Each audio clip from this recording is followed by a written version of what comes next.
얼마 전 서울대 교수회에서 입시 정책에 대한 몇 가지 개혁안을 제안했어요. 내용은 1년에 서너 번 치는 거로 바꾸자. 그리고 중고등학교 통합해서 6년 동안 다니게 하자. 이런 제안이 있었는데요. 6년 동안 하는 거는 쉽지 않을 것 같고요. 그거는 너무 큰 개혁이라. 근데 수능을 서너 번 친다는 가능성은 있습니다. 원래 몇 년 전부터 검토되어 왔던 거고, 그래서 가능성은 있고요. 그것보다 더 중요한 거는 서울대 교수회가 그런 발언을 하게 된 배경이 있고 어떤 추세를 나타내는 하나의 징표가 될 수 있지 않을까 싶어서 급하게 학부모님 설명회를 하게 됐어요.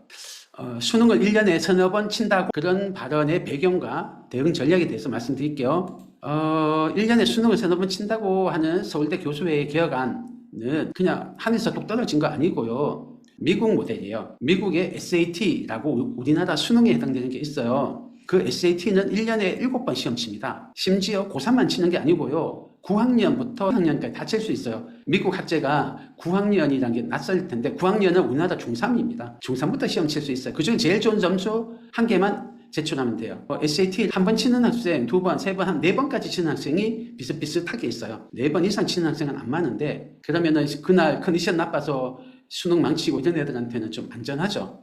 이런 거를 서울대 교수회에서 제안하게 된 배경은 갑자기 된 건 아니고요. 이거는 큰 흐름의 일부입니다. 7차 교육과정이 김영삼 정부 때 처음으로 통과가 됐어요. 확정이 돼서 그때부터 7차 교육과정이 실시되고 있습니다. 7차 교육과정 안에는 굉장히 많은 여러 번의 개정이 있었어요. 가장 최근에는 2025 개정교육과정이 있고요. 그전에는 17 개정교육과정 이런 식으로 여러 번 있었습니다. 거의 대통령마다 한 번씩 있었다고 생각하시면 돼요. 굉장히 많은 이제 개정교육과정이 있었지만 다 7차 교육과정이고요. 그 7차 교육과정은 김영삼 정부 때부터인데 그때부터 지금까지 약 30년이 흘렀는데 약 30년 동안 일본식 입시 모델에서 미국식 입시 모델로 전환되고 있는 중이에요. 잘 생각해 보십시오. 자사고 특목고 같은 게 김영삼 정부 때 시작해서 김대중 정부 때 조금 확장됐고요. 노무현 정부 때는 논술이라든지 수시라든지 이렇게 좀 더 확장됐고 이명박 정부 때는 입학사정관 제도라는 요즘 말하면 학생부 종합전형에 해당된 게 처음으로 도입돼서 확대됐고요. 박근혜 정부 때는 입시정책 간소화가 이루어지면서 수시가 좀 더 확장이 됐어요. 문재인 정부 때는 좀 역주행해가지고 정시가 확대되는 거로 가긴 했는데 윤석열 정부 들어와서는 다시 수능 범위가 줄어드는 개편이 이루어졌어요. 수능도 범위가 확 줄었죠. 절대평가가 늘고 시험 범위도 과학하고 사회는 고1 과정으로 줄었고 수학도 선택 과목 없어졌고 내신도 5등급제로 완화됐고 이런 것들이 모두 다 미국식 입시로 전환되는 중입니다. 그 큰 흐름 안에서 수능도 SAT처럼 되고 있는 중이에요. 이게 큰 흐름이다. 지금 30년 가까이 하고 있다. 근데 왜 지금 이런 것을 교수회가 했느냐? 정확히 모르겠어요. 제가 그분들 머릿속에 있는 것도 아니고 그렇게 첨예하게 이해관계가 부딪히는 그런 것도 아니고 해서 그렇게 크게 의미가 있는가 싶긴 한데 이분들이 하신 거는 지금 여론조선에서 자기들이 원하는 방향으로 끌고 가려는 게 있고 그리고 지역 편중에 대해서는 서울대 교수님들은 굉장히 큰 문제의식을 가지고 있어요. 특히 수능이 강화되니까 강남 쏠림 현상이 굉장히 강해졌거든요. 그래서 교육특구 애들이 너무 많이 들어오니까 그거에 대한 문제의식도 있으세요. 그런 것들이 본인들 원하는 교육 정책을 만들려고 미리 여론 조성하는 그런 것 같기도 하고요. 아니면은 지금 뭔가 교육 관료들이나 파워 엘리트 집단하고 서울대 교수진하고 힘겨루기가 지금 벌어지는 중일 수도 있어요. 아니면은 다음 정권에 어떤 분이 들어오든 교육 정책에 관해서는 이렇게 가자고 미리 못을 박아놓는 의도도 있으실 수 있고 모르겠어요. 알 수 있는 건 서울대 교수님들은 어떤 거를 원하신다는 걸 우리가 알 수 있죠. 그럼 이분들이 원하는 거를 실현될까? 하면은 제 생각에는 중고등 통합 6년제 이런 거는 굉장히 어려워요. 특목고 자사고 이런 거가 폐지되거나 뭔가 크게 영향을 받거나 변해야 되는데 어렵고요. 자칫하면은 중학교 3년도 대입의 연장선으로 되면은 6년 내내 대입을 해야 되는 수가 생겨요. 예를 들면 내신 비중이 올라가고 학생부 종합전형 비중이 올라가니까 6년 내내 내신 관리를 해야 될 수도 있는 거예요. 너무 힘들죠. 중학교 1, 2, 3학년 학생들한테는. 그래서 그거는 모르겠습니다. 여러 가지 계획안이 있었는데 다 될지는 모르겠지만 수능 힘 빼기를 하는 거는 SAT를 서너 번 친다는 거는 지금처럼 수능 한 방에 막 인생이 달라지고 이렇게는 안 하겠다는 뜻이거든요. 일종의 수능 힘 빼기인데 이거는 실현 가능성이 저는 꽤 있다고 생각합니다. 왜냐하면 수능 힘을 빼는 게 20년 동안 이어져 온 추세거든요. 옛날에는 우리나라가 아주 객관적으로 공평한 어떤 정량적인 평가를 가지고 전국의 학생을 1등부터 꼴등까지 쫙 줄 세워가지고 공정하게 성적 순으로 이렇게 대학을 가게 만든다. 이런 게 일본식 모델이었는데 그거를 여러 가지 평가 요소를 가지고 다양하게 평가해서 대학에 뽑고 싶은 대로 뽑는다. 표준화된 시험, 수능이나 SAT 같은 거는 그냥 원오브 댐으로 취급한다. 이게 큰 트렌드란 말이에요. 30년 가까이 한 세대 동안 지속되는 트렌드이기 때문에 가능성은 꽤 있다. 이미 많이 진행됐잖아요. 수능 과목이 확 줄었어요. 문과 이과 통합해서 하고 있잖아요. 게다가 절대평가도 많이 늘었어요. 심지어 영어 같은 아주 중요 과목이 절대평가가 돼서 벌써 몇 년째 시행이 되고 있고 아마도 국어하고 수학도 절대평가가 될 가능성이 매우 높습니다. 그래서 수능 힘 빼기라는 큰 추세로 봤을 때는 수능의 힘이 더 빠지고 나면 지금보다 1년에 서너 번 치는 거는 충분히 할 수 있을 거다.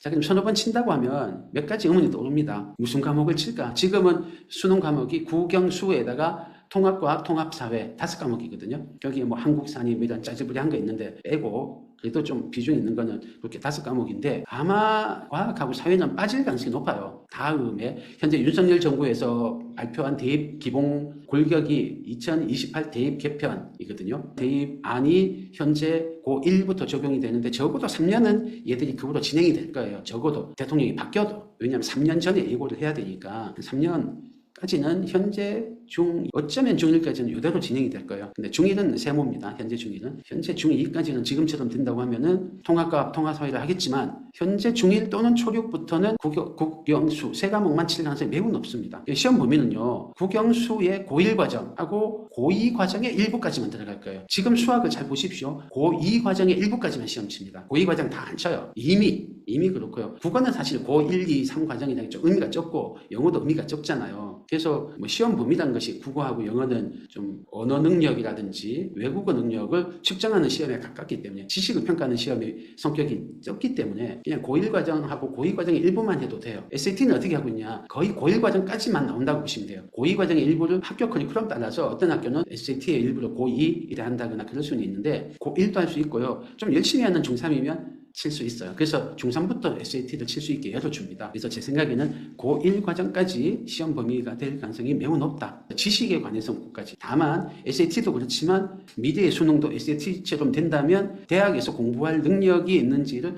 최소한 변별하는 정도로 될 거예요. 지식을 평가하는 시험이 아니고 지식을 평가하는 시험은 SAT2가 있거든요. 그처럼 우리도 어쩌면 수능2 뭐 이런 식으로 통합과 통합사회 또는 그 이상의 심화수학 뭐 이런 게 SAT2처럼 수능2가 생길 수도 있어요. 이거는 정치적 힘겨루기에 따라서 왔다 갔다 할 수 있는 거라 알 수는 없고요. 그런데 시험 범위가 점점 줄어드는 거는 맞다. 1년에 서너 번 치려면은 고 3월이나 4월에도 칠 수 있어야 되잖아요. 그러려면은 훨씬 옛날에 배운 걸 가지고 시험 칠 수 있어야 되죠. 응시학년은 미국을 볼 때는 미국은 중3부터 치는데 우리가 중3한테 열어줄 것 같지는 않고요. 고1한테도 SAT 수능을 열어줄 것 같지는 않아요. 왜냐하면 고1한테 수능 칠 기회를 주면은 고1 공교육 완전 붕괴됩니다. 고1 애들이 수능 친다고 뭐 수업 듣고 수행하고 이런 거 안 할 것 같거든요. 그래서 고2부터 응시할 수 있게 하거나 고3만 응시할 수 있게 하거나 뭐 그럴 것 같아요. 한다면 그러면은 입시에서 차지하는 비중은 얼마큼 될 거냐? 미국 예를 들면은 미국에서는 상위권 대학 기준으로 할 거예요. 그냥 일반 조립대 가고 이런 거는 또 달라요. 거기서는 GPA라고 하는 학점, 우리나라 내신이 제일 중요해요. 근데 상위권 대학은 대학에서 원하는 과목이 있어요. 심화 과목들. 이거를 코스 또는 뭐 대학교에서 권장하는 과목 이렇게 볼 수 있는데 뭐 고급 수학 이런 심화 과목일 수도 있고 미국에서는 AP라고 대학 과정을 선의수하면은 학점을 인정해 주거든요. 그런 AP일 수도 있어요. 우리나라는 특목고 자사고 애들이나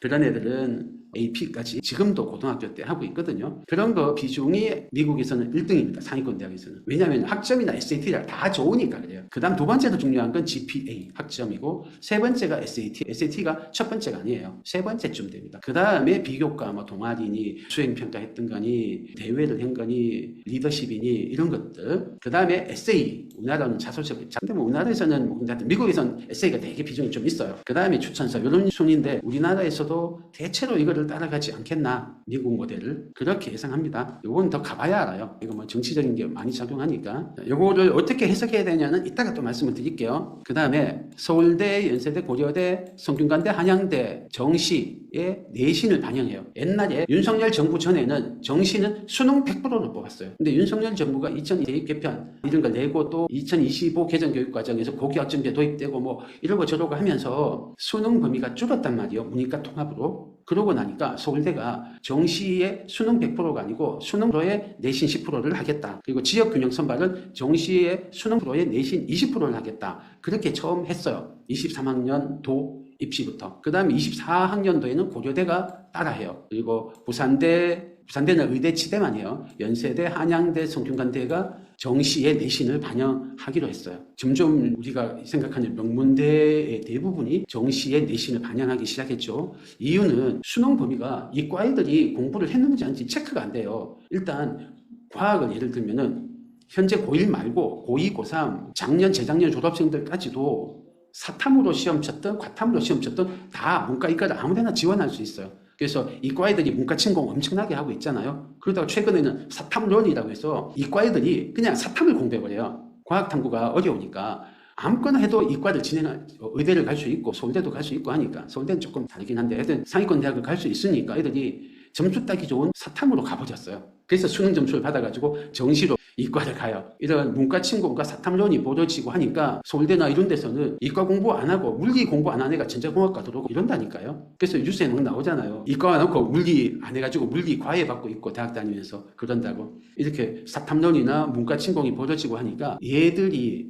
수능만 갖고는 서울대가 제대로 된 자기들이 뽑고 싶은 애를 못 뽑으니까 내신을 반영을 좀 하기로 한 거예요. 그래서 너네가 대학 가려면 암만 정시로 해서 수능 점수가 높더라도 학교 다닐 때 예를 들면 전자공학 오면 물리 이런 거 해야 돼. 그렇게 하는 거예요. 그래서 점수랑 또 세특이랑 이런 종합적으로 반영을 하겠다고 합니다. 이미 그렇게 해서 서울대는 3년째 했어요. 입시를. 그래서 어느 정도 데이터가 쌓였고 고려대, 연세대 이런 데도 지금 했거나 하려고 합니다. 그래서 수능이 변별력이 확 떨어지니까, 그리고 문과 침공, 사탐전 이런 기현상이 벌어지니까 별 수 없이 내신으로 보완을 할 수밖에 없었어요. 그러면 10%밖에 안 되니까 별로 큰 영향 없는 거 아니에요 할 수 있는데요. 내신 10 서울대가 10%로 늘리겠다고 해서 얼마 전에 저희가 설명회 한번 긴급하게 했었습니다. 자세한 거는 그 설명회가 유튜브 영상이 있으니까 찾아보시고요. 요약해서 말씀드리면 10% 또는 20%만 돼도 큰 영향이 있을 수 있다. 성적 반영 방법이 미니맥스 스케일링을 하거든요. 하여튼 통계 방법이에요. 그래서 예를 들면 서울대는 2배수를 뽑기로 했거든요. 2배수를 뽑아요. 정원에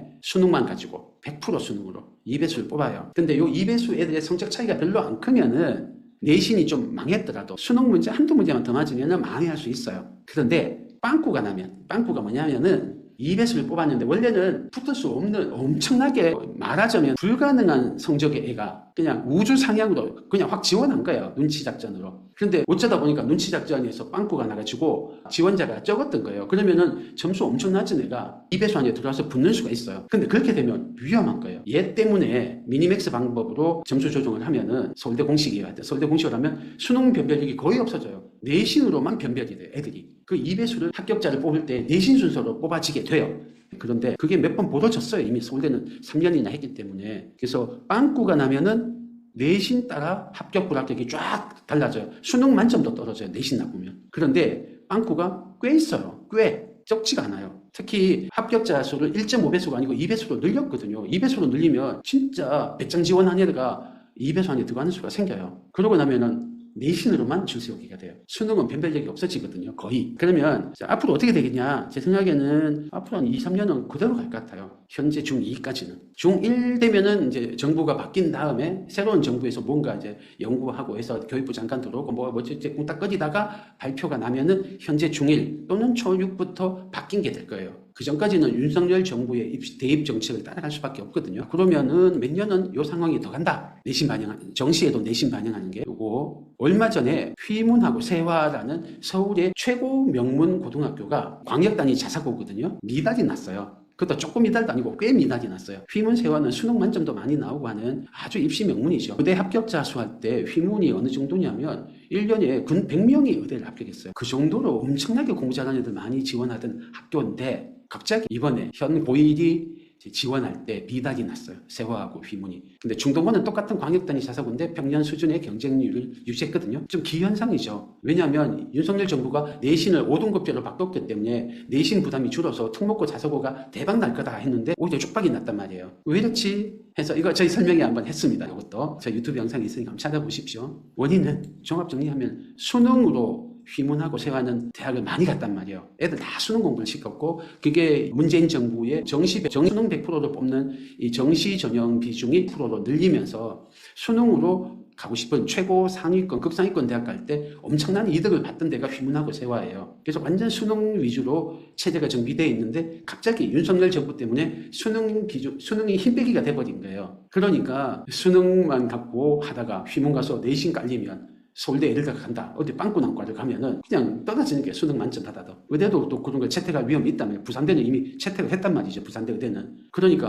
야 이거 수능만 하는 데 가면 위험한 데가 된 거죠. 그래서 중동같이 수능도 잘하지만 학생부 종합전형도 대비를 잘 시켜주는 그런 학교는 경쟁률을 유지하고 올리 수능만 하던 휘문세화는 확 폭망해버린 거예요. 이 모든 게 동일한 선상입니다. 수능 힘빼기가 큰 트렌드인 거예요. 거기에 서울대 교수회에서 수능을 1년에 서너 번 보겠다. 더 힘을 빼겠다는 이야기잖아요. 시험 범위나 응시 학년이나 이런 걸 낮춰야 되니까. 그러면은 막 더 힘이 빠지겠죠. 아마 절대평가하게 될 거예요. 지금처럼 상대평가에서 뭐 몇 프로까지는 몇 등급 뭐 등급이 없이 그냥 점수만 제공할 거예요. 대학에. 점수만 제공하면 그냥 대학은 얼마 점수 이상이면 뽑겠다 이렇게 되겠죠. 그게 SAT거든요. SAT는 상대평가를 안 한단 말이에요. 그래서 과목 수도 줄고 범위도 고1거로 줄고 상대평가 안 하고 그러면 이제 수능이 완전 힘 빠져서 미국 SAT처럼 넘버 3가 되는 거죠. 입시에서 차지하는 영향력이 넘버 3가 되는 거죠. 이런 게 채택될 가능성이 높다. 특히 현재 초1, 2, 3, 4는 지금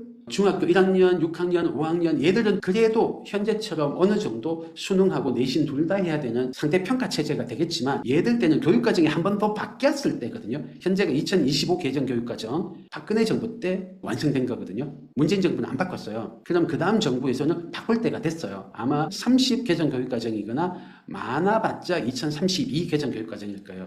어떻게 될지 모르겠는데 아마 2030 개정 교육과정이 될 가능성이 높고요. 그러면은 초1, 2, 3, 4는 바뀐 교육과정으로 대학을 갈 겁니다. 지금 5, 6, 중1하고 달라요. 그러면 초1, 2, 3, 4는 아마도 지금 서울대 교수회에서 제시한 수능 1년에 서너 번씩 보는 완전 미국식 모델로 수능이 바뀔 가능성이 매우 높습니다. 매우. 잘 생각해 보십시오. 이미 시험 범위가 보니까 공통으로 줄었죠. 수학과학은 고1 거만 시험 치죠. 영어는 이미 절대평가죠. 어마어마하게 수능의 비중이 줄었잖아요. 그런데 여기서 더 줄일 거예요. 특히 현재 초1, 2, 3, 4는 거의 90% 확률일 거라고 예측합니다. 자, 그러면은 초1, 2, 3, 4는 어떻게 대비하면 좋겠느냐? 그러면 어떤 영향이 있겠냐? 학습 전략에도 영향을 미칩니다. 고등학교를 어디 가느냐도 영향을 미칩니다. 학군지로 이사 갈 거냐 말 거냐에도 영향을 미칩니다. 5, 6학년 이상 고학년 중학교부터는 입시죠. 입시할 때 그 전에 1, 2, 3, 4 때 준비해야 되는 준비물이라고 할까? 그거에도 영향을 미칩니다. 하나씩 볼게요.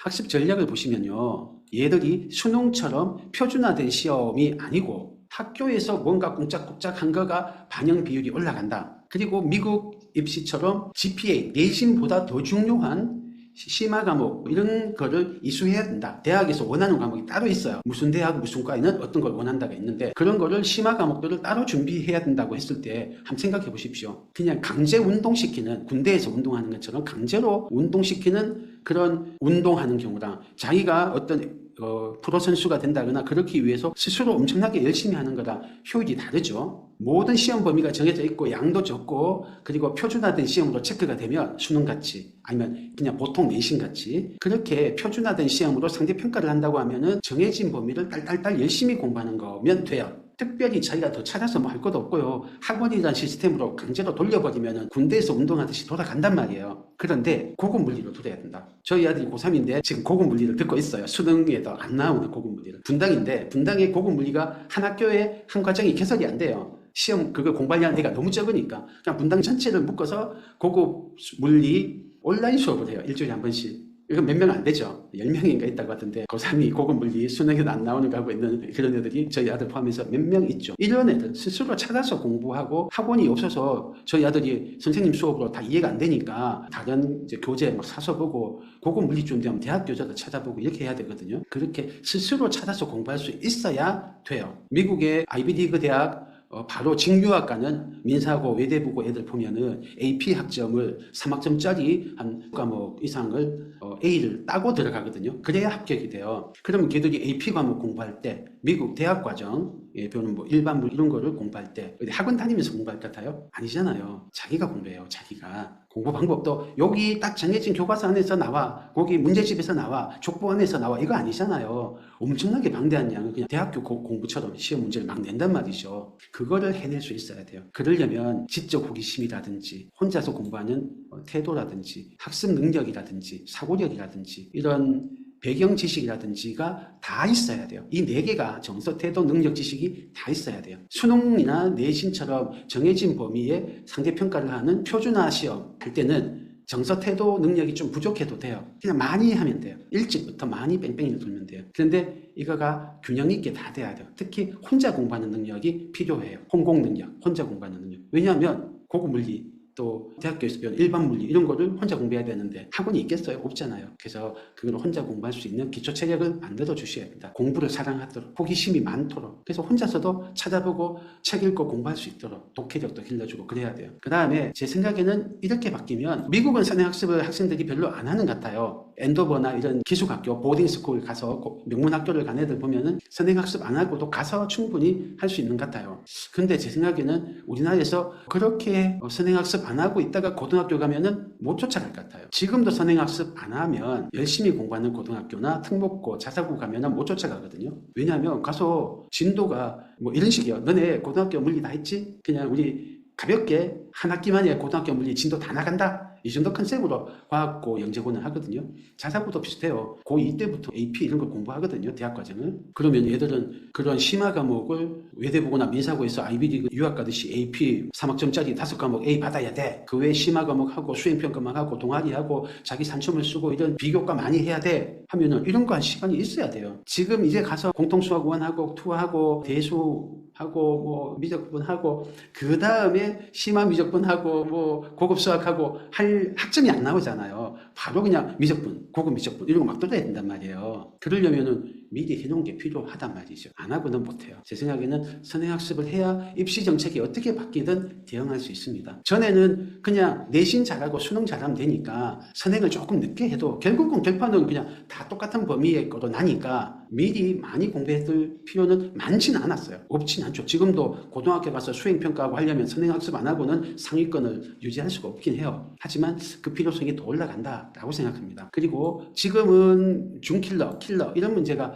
여전히 있단 말이에요. 윤석열 정부에서 킬러 문제 배제하자고 했는데도 중킬러는 그대로 많아요. 그리고 변별을 위해서 시험 범위는 줄었는데 변별을 해야 되니까 문제는 좀 꼬여요. 변별력을 위해서 어려운 문제를 낼 수밖에 없거든요. 좀 쉽게 냈더니 아예 변별이 안 돼버린단 말이에요. 100 만점이 수북하게 나버리거든요. 그런데 이제는 절대평가를 100% 하게 돼요. 내신이나 수능을. 시험 과목, 공부하는 과목이 막 다양하게 펼쳐지잖아요. 어떤 애는 그냥 대수 1에서 끝나는 애가 있고 어떤 애는 고급 수학까지 하는 애가 있고 과학을 예를 들어도 뭐 다양한 과목을 듣는단 말이죠. 그러면 걔들을 수능으로 체크할 수는 당연히 없고 지금도 과학이나 이과 수학은 수능으로 체크를 이미 안 하잖아요. 내신으로도 확 더 벌어지면은 선택 과목이 다 절대평가가 될 수밖에 없고 그때 나오는 시험은 얘가 이거를 잘 이해했냐 아니냐지 변별을 위해서 억지로 어려운 문제를 출제하지는 않는단 말이에요. 그냥 양이 많으니까 그 자체가 변별이 돼요. 고급 수학 들을 수 있는 애가 별로 없기 때문에 시험 문제 자체는 어렵지가 않아요. 원래 시험 공부할 내용이 많으면 문제 하나하나는 쉬워요. 반대로 공부할 범위가 줄어들면은 그 조금밖에 안 되는 지식에서 변별을 해야 되니까 문제의 난이도가 올라가거든요. 그래서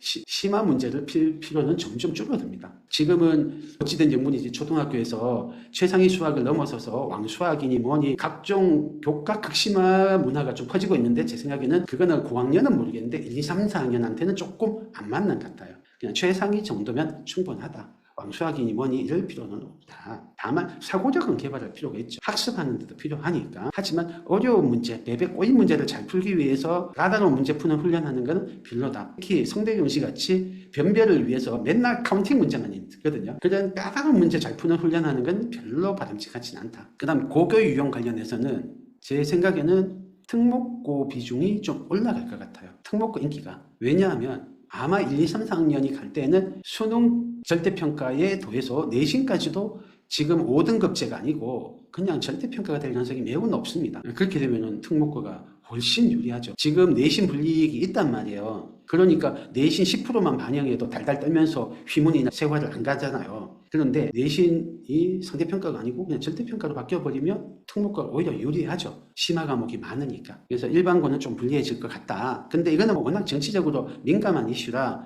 미리 예측할 수는 없습니다. 정치적으로 결정될 것 같아요. 다음에 학군지로 가는 게 좋으냐 안 가는 게 좋으냐. 내신 상대평가 때문에 학군지에 모래 주머니 하나씩 차고 있는 중인데 내신 절대평가로 바뀌면 학군지가 아무래도 더 유리하죠. 비학군지는 좀 더 불리할 건데 이것도 정치적으로 결정될 거예요. 비학군지 애들한테 지역균형 선발이나 기회균형 선발 이런 각종 이름도 쿼터제가 시행될 가능성이 높아요. 그래서 특목고 자사고에서 요만큼만 합격시키고 또 지역 쿼터를 둬가지고 서울 수도권에서는 좀 억제를 하고 지방은 우대해주고 아니면 지금 의대처럼 지역 인재 전형을 따로 둬서 지방 애들한테 우대를 해준다거나 그렇게 될 수 있습니다. 그러면은 비학군지 지방이 어느 정도는 균형을 유지할 수도 있겠죠. 이건 정치적으로 결정될 겁니다. 하지만 그냥만 둔다면 학군지가 지금보다는 더 유리해집니다. 다음 준비물도 달라져요. 아까 학습 전략할 때 좀 말씀드렸지만 시키지 않아도 혼자서 공부할 수 있는 동기가 필요해요. 주로 호기심, 성취감 이런 거죠. 아니면은 그냥 배우기 쉬운 과목 물리 1까지만 공부하고 끝 이렇게 되죠.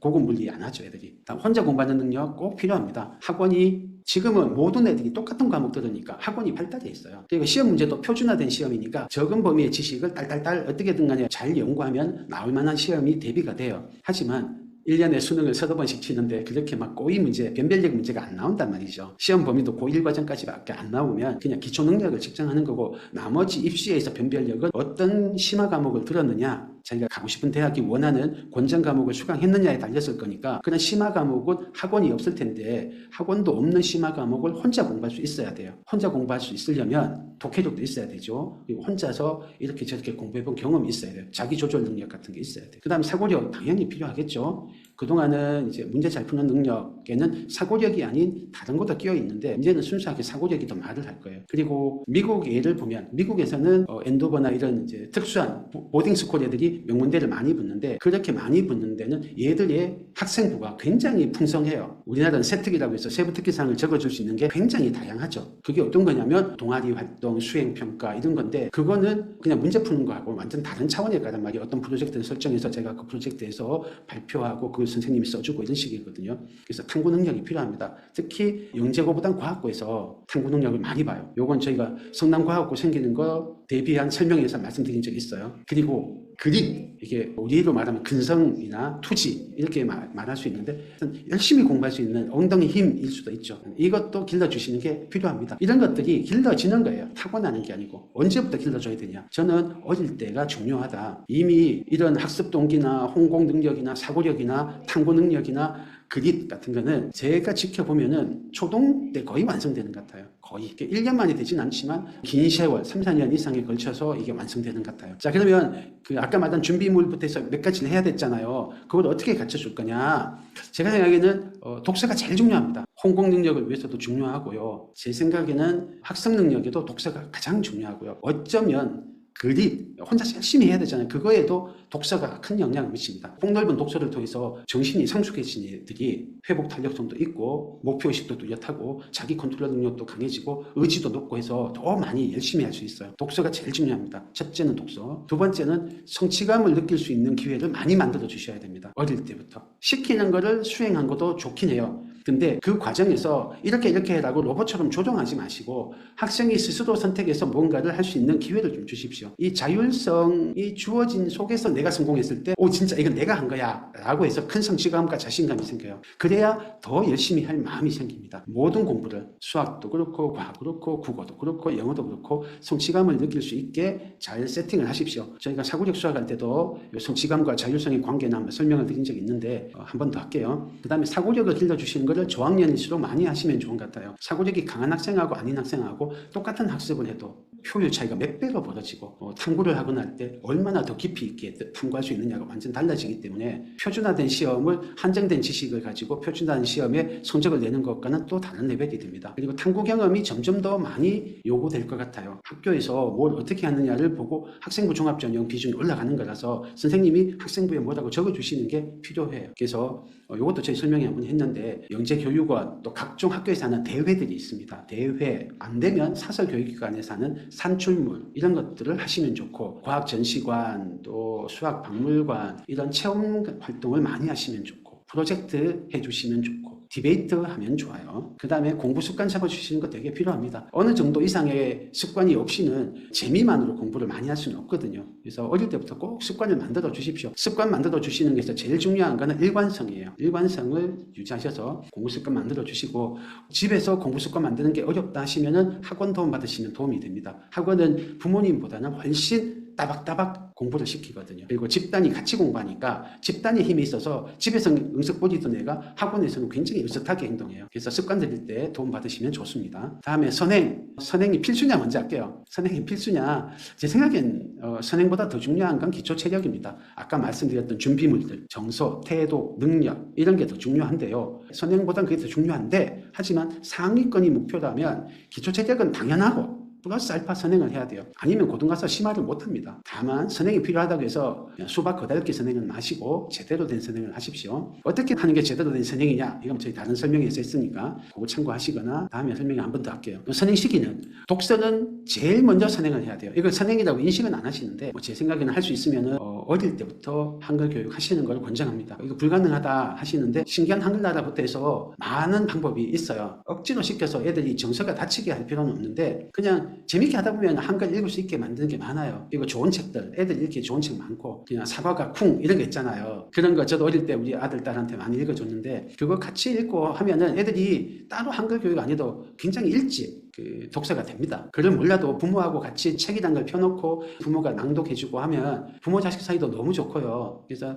독서는 선행이라고 표현을 안 하시지만 저는 선행이라고 생각합니다. 제일 조기에 독서, 그것도 모국어로 된 한국어 독서를 권장합니다. 그 다음에 영어 선행학습 하십시오. 요즘은 5세, 6세부터 영어 유치원 다니는 경우 많던데 돈이 되면 하는 거 좋은 것 같아요. 제가 영어 전문가는 아니지만 어릴 때 영어 한 게 확실히 도움 되더라고요. 다음에 한 6세, 7세 정도 되면 사고력 수학 하시면은 좋은 것 같아요. 어릴 때 교과 수학 그냥 빡세게 하는 거는 어린이한테 좀 너무 안 맞고요. 퍽퍽해요. 걔들한테는 너무 딱딱한 음식이고 중간에 좀 말랑한 이유식 같은 거 역할이에요. 교과 수학 하기 전에 사고력 수학은 이유식 같은 느낌이라 사고력 수학은 조금 일찍부터 시작하십시오. 과학은 실험과학 하시면 좋아요. 재밌는 실험과학 키트들이 많거든요. 그거 부모님 같이 하시면 꼭 장난감 같아요. 재밌거든요. 그런 것도 하시고 또 과학 체험전 많아요. 찾아다니시고 하면은 추억도 많이 생기고 좋습니다. 요거는 이렇게 지식 학습하기 전에 하시면 충분히 할 수 있고 부담 없으니까 하시고 그 다음에 교과 수학 하시고 그 다음에 교과 과학 하십시오. 교과 과학은 조금 더 수학보다 늦게 해도 되는 것 같아요. 그 전에 다만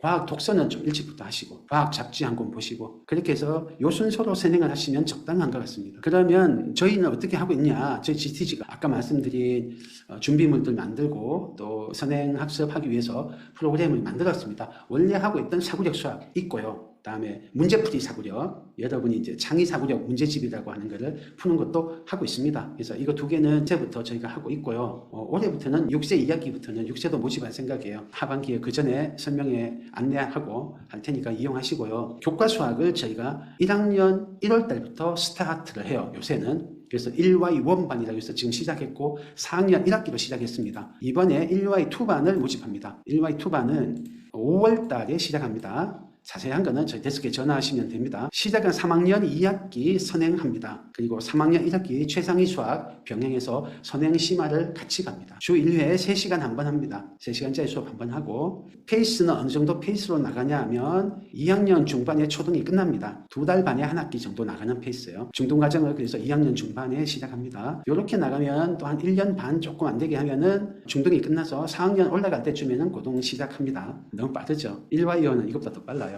더 빠른데 이거는 할 수 있는 학생만 하시면 돼요. 필수는 아닙니다. 이만큼까지 빠를 필요는 없습니다. 이 학생들은 영재고 학생들, 그런 학생들 용이에요. 그냥 과학고를 간다거나 외대부거나 민사고를 간다거나 서울대 의대를 간다거나 그런 학생은 이렇게까지 꼭 해야 되는 건 아니에요. 그냥 준비되는 대로 그 다음 차 타도 돼요. 저희가 1와 2반 다음에 3반, 4반 이렇게 계속 만드니까 다음에 2학년 1반, 2반, 3반을 이미 스타트해서 하고 있어요. 1학년 때부터 했거나 2학년 1월 달부터 시작했고요. 요번에 2학년 2와 4반 모집합니다. 6월 달에 모집합니다. 3학년 2학기로 시작하고 3학년 1학기 최상위 병행합니다. 요 1와 2반보다 약 1년 늦습니다. 거의 비슷하게 갑니다. 그래서 이 학생들도 충분히 영재고 준비하고 과학고 준비하고 자사고 준비하고 서울대대 다 갈 수 있어요. 그러니까 1와 2반 꼭 무리해서 안 하셔도 됩니다. 내년에도 비슷한 기회를 저희가 드립니다. 2학년 때도. 그러니까 무리는 하지 마시고 하시면 됩니다. 저희가 그냥 이런 반을 스타트합니다. 1학년 2반, 2학년 4반 그 다음에 또 스타트하는 반이 3와 5반이에요. 3학년 4반을 저희가 1월 달에 스타트했거든요. 4학년 1학기부터 시작을 했어요. 2달에 한 학기씩 나가고 있어요. 그래서 4학년 2학기가 끝나갑니다. 5월 달 되면은 5학년 1학기 시작할 거예요. 요 반도 디딤돌 응용이라는 교재로 선행을 하고 최상위 수학으로 심화를 하고 있습니다. 근데 그 3와 4반 다음 반이에요. 5반을 요번에 신설합니다. 5반은 5월달 14일날 시작하고요. 4-1로 시작합니다. 필요하신 분은 안내 받아서 응시하시면 됩니다. 요반 2달 반에 한 학기 정도 나가는 페이스라 4학년 2학기에 중등과정 시작합니다. 그래서 5학년 말쯤 되면 고등과정 시작하고요. 그런 페이스로 나갑니다. 이 반도 제 생각에는 뭐 충분히 과학고든 뭐 영재고든 다 준비할 수 있어요. 근데 아마 영재고 준비하는 학생은 요 5반에는 적을 것 같아요. 저희가 4반까지 싹 쓸어갔거든요. 그래서 5반에 들어와서 영재고 준비하는 것도 불가능한 것은 아니나 응시자는 많지 않을 거로 예상을 하고 있고요. 또 뭐 응시하셔서 이 학생은 영재고 준비할 만하다면 저희가 반을 올립니다. 4반으로 올리고 3반으로 올리고 2반으로 올려드리니까 영재고 준비할 생각하는 학생도 요 반 응시하셔서 오셔도 됩니다. 저희가 수업해보면서 올려드립니다. 참고로 3와 4반 저희가 예를 들면은 제가 자랑하고 싶어요. 저희 그 특목센터 수업은 첫 번째 목표가 지식을 깊이 있고 정확하게 알려준다가 아니에요. 어려운 문제 잘 풀게 한다가 아니에요. 첫째는 수학이 재밌게 만든다. 공부가 재밌게 만든다. 이 정서가 첫째고요. 두 번째로 정성 들여 공부한다. 어려워도 끝까지 매달린다. 이런 태도를 개발하는 게 둘째 목표예요. 셋째 목표가 학습 능력을 개발한다. 어려운 문제 푸는 문제 해결력을 개발한다. 이런 능력 개발이 세 번째 목표예요. 네 번째가 지식을, 개념이나 원리, 대표 문제, 유형 이런 거를 완전 학습한다라는 목표가 네 번째예요. 그래서 목표가 조금 저희가 좀 더 기초 체력을 강화하는 쪽에 두고 있는데요. 저희 학생 중에 한 명이 저한테 이렇게 이야기하는 게 선생님 저는 월요일하고 수요일이 너무 좋아요 하는 거예요. 예? 하니까 왜냐하면 월요일하고 수요일은 수학하고 너거든요. 이러는 거예요. 이 학생이 진짜 춤추면서 와요. 월요일 수요일 날. 친구들한테도 그 이야기 됐대요. 자기는 월요일 수요일 너무 좋다고. 그랬더니 학교 친구 반 친구들이 왜? 수학학원을 가는 게 왜 좋아? 이렇게 하는 거예요. 근데 저희는 그렇게 재밌게 합니다. 이게 뭐 쉬워서 재미, 100점 맞아서 재미가 아니고 내가 스스로 뭔가를 해요. 저희 수업 방식이 그래요. 선생님이 보통 티칭을 하고 학생이 따라하는 방식이 아니고요. 학생이 먼저 책을 읽고 문제를 풀고 맞으면 제가 잘했다 하고 제가 봐서 보완이 필요하면 오개념이나 이런 거는 잡아주고 또 깊이가 부족한 건 좀 깊게 해주고 정리가 안 되고 산만한 건 정리해주고 이렇게 나중에 티칭이 들어가요. 그러니까 선탐구 후 학습, 선탐구 후 개입, 선자율 후 티칭 이런 방식이거든요. 그러니까 스스로 뭔가에서 성취해서 그 기쁨이 있는 거예요. 학생들이. 게다가 이렇게 쭉쭉 진도가 2달에 한 학씩 나가지니까 내가 이렇게 벌써 내가 이제 4학년 때 끝나가는 거예요. 저희 3학년 1월달에 스타트할 때 어떤 학생들은 겨울방학 2달 동안에 3학년 1학기, 2학기 진도를 급하게 나가고 합류한 학생도 있거든요. 그런 학생들 입장에서는 내가 2학년 말까지는 2학년 거 공부하고 있었는데 벌써 4학년 때 끝난다고? 좀 있으면 5학년 가겠네? 되게 성취감을 느껴요. 그런 스스로 해서 성공했던 그 성취감, 자율성에 기반한 성공 때문에 생긴 성취감이 되게 강한 거예요. 그래서 자신감이 막 올라가요. 그런 자신감과 성취감 때문에 공부가 재밌어진 거예요. 심화 문제도 저희 최상위 하이레벨이 되게 어렵거든요. 이 학생들이 좀 어려워할 만한 하는데 제법 풀어요. 학부모님들 이렇게 해요. 저희가 레벨업까지는 수업 시간이 많이 하고 하이레벨은 숙제를 많이 해주는데 제가 궁금한 거예요. 이 학생들이 사고력이나 문제기억력이 아주 강하지 않은 학생들이 많이 섞여 있는데 하이레벨 안 어려워해요. 하기 싫다고 징징 안 가려요. 가르쳐달라고 떼쓰지 않아요. 계속 여쭤보거든요. 근데 제법 풀어요. 어려워는 하는데 재밌다고 해요. 거의 안 도와주는데 대체로 풀어요. 제가 숙제 검사를 하거든요. 부모님 도와준 적이 적어요. 시험 쳐보면 제법 성취도가 나오더라고요. 그래서 굉장히 신기하게 생각하고 있습니다. 얘들이 최상위까지 하이레벨까지 풀면서 재밌다고 하는 게 그게 저희 교육 방법이 조금 다른 게 있습니다. 저희 자랑이 길어졌네요. 근데 이게 하나의 교육 모델 이런 방법을 하시면 바뀌는 수능이 약화되는 이 시대에 알맞는 공부방법 아닌가 그렇게 생각해서 한번 하나의 이제 성공 모델로 고려하실 만한 모델로 제안해 드립니다. 1Y 3반, 1Y 2반이 지금 하고 있거든요. 1Y 3반이 2학기 때 9월 달에 시작할 예정입니다. 3학년 2학기로 시작합니다. 지금 1학년 학생 중에 저희 학원 다니는 학생이나 또 비재원생인데 이거 보고 계신 분은 지금부터 준비하면 3학년 1학기까지는 진도 나가실 수 있거든요. 그래서 3학년 1학기까지 준비해서 좀 만들어 주십시오. 그래서 9월 달에 1Y 3반 시작하면은 2학년 2학기에 중등과정 시작할 수 있습니다. 요 반도 충분히 영재고 준비하는 반이 될 거예요. 너무 많이 공부하는 것 같죠? 코로나 전에는 이만큼 안 했었어요. 근데 무지무지하게 빨라지고 있습니다. 아마 입시 트렌드가 계속 변하고 있는 게 영향을 미치고 있는 것 같아요. 자, 수학은 즐거운 도전과 탐험입니다. 감사합니다. 원장님 오늘도 좋은 강의 감사합니다. 현재 초5 의대 목표로 하고 있습니다. 고등선택이 고민인데요. 저희 아이 때는 고교 학점제로 상대평가 과목이 늘어서 자사고가 불리하지 않나 생각하고 있습니다. 만약에 한 학년 아래에서 절대평가로 변하고 5학년 아이들이 재수하게 될 때 이미 받았던 상대평가 성적은 어떻게 처리가 될지도 궁금합니다. 아이고 그래요. 계속 정책이 바뀌니까 힘들죠. 부모 노릇하기 진짜 힘들어요. 윤석열 정부에서 했던 게 아마 지금 중2까지는 그대로 갈 것 같은데 중1, 초6, 초5까지는 또 변할 가능성이 있고 상대평가가 절대평가로 바뀔지 안 바뀔지는 진짜 힘겨루기 대상이에요. 그래서 확실하지는 않습니다. 절대평가 되면 특목고가 너무 날개를 다니까 어떻게 될지는 모릅니다. 근데 상대평가 했던 게 잘 받아놨는데 절대평가로 바뀌면 조금 불리할 수는 있죠. 근데 그거를 고교 선택할 때 고려를 해야 되나? 그건 잘 모르겠네요. 지금 이거 여쭤보신 게 어떻게 처리될지는 지금 잘 모르겠다. 근데 재수생을 구제하는 방식으로는 되더라. 이번에 고2들을 보니까. 그래서 어느 정도 배려는 할 것 같은데 어떻게 될지는 모른다. 워낙 우리나라가 다이나믹한 나라라서 모른다. 다만 고등학교 선택할 때는 이것만 생각하고 선택하시면 안 될 것 같아요. 고교 유형 선택할 때 가장 중요한 거는 두 가지입니다. 하나는 만약에 비학군지고 학생이 분위기를 많이 탄다 하면은 다른 어떤 불리함이 있어도 특목고를 가시는 게 이익입니다. 내신이 불리하든 뭐가 불리하든 특목고 가서 열심히 하는 게 훨씬 이익이에요. 비학군지에 있는데 혼자서 공부하는 능력이 약한 학생은 휩쓸려요. 놀아요. 내신 유리할 것 같은데 그 유리한 내신을 뛰어넘는 불리함이 그 학생한테 생깁니다. 가서 적당히 그 분위기에 맞춰서 공부하니까 그냥 불리해요. 다만 혼자 공부하는 능력이 강한 학생이면 굳이 내신이 불리한데 특목고 자사고 안 가도 되죠. 학생 성향이 첫 번째입니다. 두 번째로는 지금 있는 곳이 학군지냐 아니냐 분위기를 보셔야 돼요. 분위기를 보셔서 학군지고 굳이 특목고 안 가도 분위기 좋다 하면은 꼭 내신 불리한 특목고 자사고 안 갈 수도 있죠. 그리고 입시 정책이 바뀌는 것도 좀 고려를 하십시오. 근데 제가 지켜보니까 될 놈 될, 할 놈 할이에요. 될 놈은 되고 할 놈은 하더라고요. 어디 가도. 그래서 될 놈 될, 할 놈 할을 만드시는 게 지금 오히려 중요한 것 같아요. 초 1, 2, 3, 4면 그걸 할 수 있는 여지가 많고요. 초 5면은 사실 어느 정도 좀 학생이 빚어졌어요. 공부 태도라든지 공부 정서라든지 공부 능력은 좀 빚어져 있는 상태고 그 위에 내용물을 채우는 단계 그릇을 키우는 거는 좀 어느 정도 완성된 단계로 접어드는 중이에요. 완전은 아닌데 그래서 내용물을 채우는 게 점점 중요한 단계이긴 하지만 그래도 제 생각에는 그릇을 키우고 기초 체력 기르는데 조금 더 초점 맞추십시오. 될 대를 만드시는데 먼저 연구하십시오. 전략을 연구하는 건 부모님만 공부하시면 돼요. 그래서 나중에 고등학교를 선택해야 될 그 결정적인 시기에만 그때 가서 판단하시면 돼요. 지금 미리 하실 건 아닌 것 같아요. 이게 그래서 5학년 애가 특목고를 갔다가 상대평가가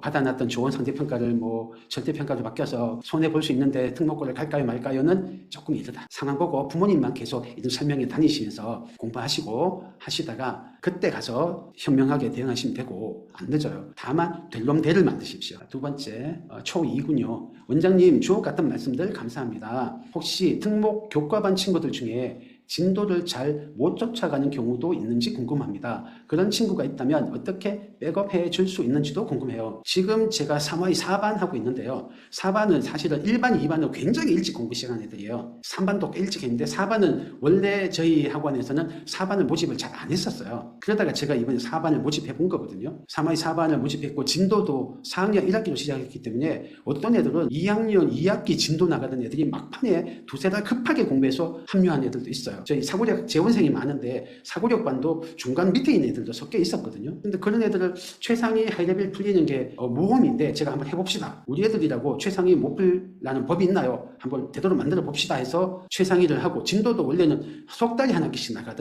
나갔었어요. 저희가 예년에는. 근데 최상위를 하면서도 두 달에 한 학기씩 가봅시다 한 거거든요. 근데 애들이 해요. 신기하죠. 처음에는 공부 양을 좀 적게 했어요. 자체 교재로. 그러다가 4학년 2학기부터는 디딤돌 응용으로 했거든요. 4학년 1학기는 자체 교재로 한 단원당 문제수를 적게 했어요. 근데 양을 거의 2배로 늘렸는데 애들이 심지어는 수업 중에 다 풀고 가는 애가 속출할 정도로 애들이 양도 많아졌고 속도도 빨라지고 정답률도 올라갔어요. 최상위 하이레벨도 원래는 저희가 8문제가 보통 있거든요. 6문제일 때도 있지만 그 8문제를 다 안 풀렸어요. 처음에 2문제만 풀렸어요. 그렇게 쐐기를 박아가지고 그 다음 학기에는 3문제를 지금 풀리고 있어요. 쐐기를 조금 더 깊이 박아서 벌렸죠. 그 다음 학기는 4문제를 풀릴 거예요. 중간중간 막 각종 재밌는 이벤트를 넣어서 또 저 쐐기를 깊이 박고 있는 중이에요. 그래서 좀 처진 애들은 보충 수업해서 따로 더 부르고 있어요. 그렇게 하니까 대부분 애들이 따라와요. 지금 한 반이 14명이거든요. 제가 3화 4반. 저희 역대로 가장 많은 학생을 하고 있는데 제가 조금 놓치는 학생도 있을 수 있지만 보충 수업 좀 하고 하니까 대부분 다 따라옵니다. 얘들이 사고력 편차가 꽤 있어요. 요반 애들 중에는 영재고급의 사고력을 갖춘 애도 있고 지금 막 개발되는 중에 있는 학생들도 있는데 얘들이 다 수학을 재밌다고 하고 힘든데 더 해요. 공부 양도 늘고 좋아하는 마음도 늘고 있는 중이에요. 그래서 현재는 백업이 그렇게 하니까 되고 있더라고요. 아마 저희가 티칭 위주였으면은 처진 애가 많아지고 싫어하는 애 많아지고 이렇게 일방적인 주입식을 소화를 못하는 애들이 속출할 건데 지금 그렇지가 않아요. 이건 좀 더 해봐야 할 것 같아요. 근데 백업은 이렇게 보충 수업이라든지 수업 방식이라든지 이런 게 다르면서 되고 있습니다. 아마 선발할 때 시험에서 기초 체력은 어느 정도는 봐야 돼요. 학습 능력이나 독해력이 너무 떨어지는 학생은 이렇게 빨리 나가는 페이스가 안 맞거든요. 좀 준비된 다음에 해도 안 늦으니까 특히 2학년 같으면은 아직 안 늦어요. 3학년 때 달려도 안 늦거든요. 충분히 영재고 다 준비할 수 있으니까 저희가 시험 칠 때 어느 정도 선별은 할 겁니다. 근데 어느 정도 범위를 넓게 가져갈 거예요. 모 학원처럼 아주 잘하는 애들만 뽑아서 뭐 무슨 반 이렇게 안 끌고 가고 어느 정도 범위를 넓게 할 거고 그런 애들 좀 현재 준비가 덜 된 학생도 저희는 잘할 수 있는 방식이라고 생각해요. 긴 시간 감사합니다. 안녕히 계십시오.